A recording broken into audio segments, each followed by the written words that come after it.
Je crois que le Canard aime bien avoir des gens qui ont un peu un carnet d'adresses, qui ont travaillé dans d'autres journaux. Il y a quand même un système de cooptation au Canard, enfin, on est coopté. Comme Yvan Audoin, qui était un grand journaliste du Canard, qui est mort très âgé, il y a 90 ans, il y a quelques années, il n'y a pas très longtemps, 2004 je crois, disait toujours, quand on entre au Canard, on n'est pas d'accord sur tout, mais d'accord sur l'essentiel. Donc il y a un certain nombre de choses.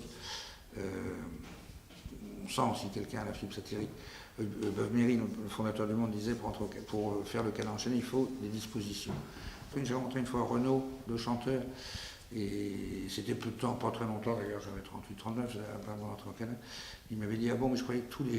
Moi je m'imaginais toujours le Canard, vieux, avec une barbe et fumant la pipe. Et c'est peut-être une image qui a existé, mais qui a un peu changé. Il y a une règle au Canard, en général, la règle veut qu'on ne prenne pas sa retraite. Certains l'ont prise, mais pas forcément à 65 ans. Il y a des gens qui sont morts à la tâche. Je pense à Moisan, le dictateur de Gaulle, qui illustrait la cour et le roi pour les articles, pour la chronique de Roger Fassos, André Rigaud, et qui est mort à la tâche en 87, je crois qu'il avait 79 ans.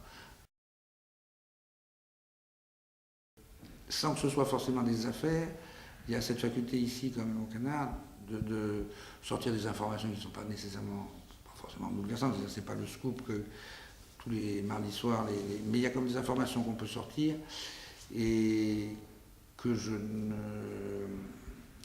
d'autres journaux auraient peut-être répugné à sortir parce qu'ils sont tenus par la publicité. Moi j'ai fait un jour un article sur un directeur d'une grande filiale du groupe Lagardère, éditorial. Cet article-là, je suis convaincu que je ne l'aurais fait dans aucun journal. C'est là qu'on apprécie le Canard.